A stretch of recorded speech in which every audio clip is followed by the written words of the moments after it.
안녕하십니까. 연금보험 세일즈 스위치를 함께 이야기 나누게 된 민병철입니다. 이번 차시는 이대로 괜찮겠습니까? 라는 주제로 이야기를 나누도록 하겠습니다. 먼저 광고 하나 보겠습니다. 현재 당신은 얼굴이 문제가 아닙니다. 탈모 남성은 더 나이가 들어 보이고 심지어 여자친구가 결혼을 안 하겠다 이런 생각도 갖고 있답니다. 탈모가 있으신 분들 살짝 기분 나빠지셨을 수도 있는데 저도 탈모가 상당히 진행이 됐습니다. 자, 이 광고는 누가 만든 걸까요? 맞습니다. 탈모제 회사가 만든 겁니다. 자, 그런데 탈모제 회사면 우리 탈모제 참 좋아요 라는 말을 했으면 되는데 우리 탈모제는 이런 기능이 있어요 라고 하면서 판매를 할 텐데 그럼 일반적으로 생각하기에는 이 탈모제 회사는 뭐라고 얘기하고 있냐면 탈모가 문제가 있습니다. 탈모가 진행되면 문제가 생깁니다 라고 이야기하고 있습니다. 탈모제의 기능을 자랑하지 않고 탈모가 문제다라고 도대체 왜 이러는 걸까요? 그렇습니다. 현대세일즈는 상품을 단순하게 돈을 받고 파는 물건, 돈 내고 사는 물건 이렇게 보는 것이 아니라 문제의 해결책으로 보고 있습니다. 그래서 이번 차시에서는 현대세일즈가 상품을 보는 시각에 대해서 같이 이야기를 나누고요.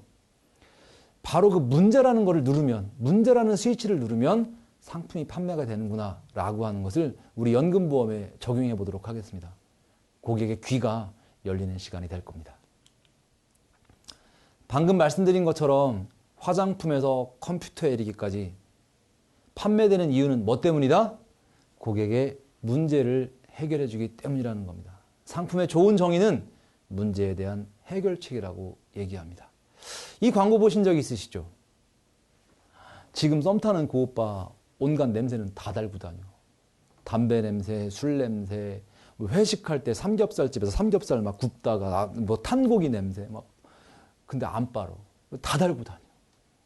데이트할 때마다 냄새가 막 납니다. 친구가 SNS로 이렇게 얘기합니다. 그냥 끝내. 냄새가 남친 여친 사이도 갈라놓습니다. 심각한 문제죠. 자, 이 광고는 어떻게 끝을 맺을까요?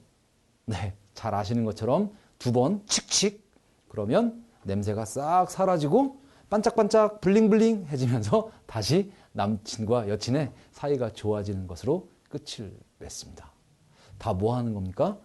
문제의 스위치를 누르고 내가 그것을 해결한다라고 이야기하는 거죠. 물론 우리 연금에서도 많이 사용을 하고 있습니다.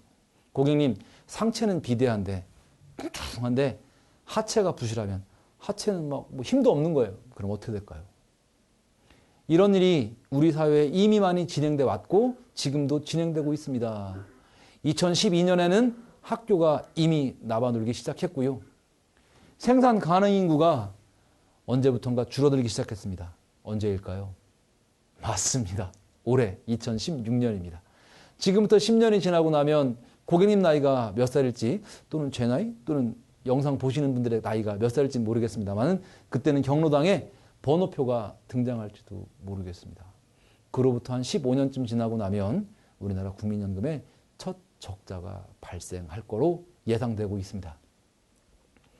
고객님, 이대로 괜찮겠습니까? 라고 하면서 고객님, 지금 이대로 가만히 계셔도 괜찮겠습니까? 라고 하면서 우리가 문제의 스위치를 누르는데 여러분, 어떻게 생각하십니까? 충분히 이 정도의 합법이면 스위치가 문제의 스위치가 눌려줄 수 있다고 생각하십니까? 저는 조금 생각이 다릅니다. 설득이론에 따르면 상대방이 문제를 충분하게 인식시키도록 하려면 세 가지를 얘기해 주라고 합니다. 첫 번째는 문제의 심각성, 두 번째는 문제의 확장성, 문제가 막 확대되고 있다는 겁니다. 세 번째는 문제가 당신의 문제가 내 문제가 될지도 모릅니다. 그 해당성이라고 표현하는데 이렇게 심각성, 확장성, 해당성을 이야기해 주라고 합니다. 조금 더 살펴보면 그런 거죠. 문제의 심각성, 상황 정보로 끝내는 것이 아니라 노포세대. 사회가 이렇게 하체부실 사회가 되면서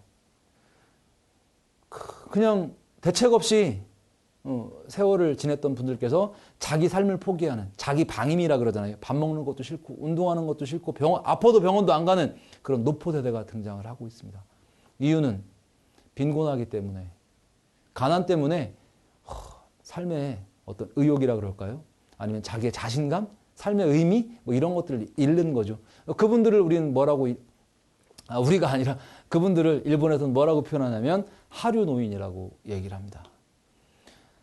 뿐만 아니라 그렇게 소득의 문제, 빈곤의 문제는 노인 파산의 문제를 일으키고 있습니다. 여러분, 우리나라 부채 문제가 심각하다는 얘기 많이 들으시잖아요. 그런데 제가 질문 하나 드리겠습니다. 작년도에 부채 증가율이 가장 높았던 세대는 연령대로 누구일까요? 네, 짐작하신 것처럼 60세 이상의 세대에서 부채 증가율이 가장 높았습니다. 그리고 담보 없이 그냥 금융대출 받는 거 있잖아요. 대출을 받으신 60세 이상 분들의 대출 잔액이 7,500만 원 이상이 되고 있다고 합니다.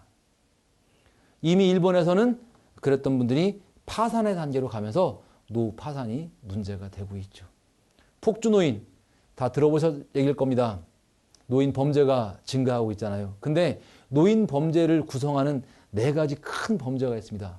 강도, 강간, 방화, 살인. 사회로부터 단절되고 배제되고 소외감을 느끼고 그것에 대한 분노의 표현으로 폭주노인 세대가 생기고 있습니다. 정말 노인 문제는 이제 그냥 단순한 빈곤의 문제가 아니라 사회의 문제가 되어가고 있고, 그것이 그냥 문제로 존재하는 것이 아니라, 가만히 존재하는 것이 아니라 계속 확장되어 가고 있습니다. 빈곤층의 비율인데요. 여기 파란색으로 보시는 것이 2007년이고요. 붉은색으로 보이는 것이 2010년입니다. 다른 나라들은 전부 다 파란색보다 빨간색이 적습니다. 무슨 뜻이냐면 2007년 빈곤율보다 2010년에 빈곤율이 줄어들었다, 그런 얘기입니다. 그런데 유독 어떤 나라는 빈곤율이 매우 높을 뿐 아니라 계속 증가하는 나라가 있습니다. 궁금하시죠? 보여드리겠습니다.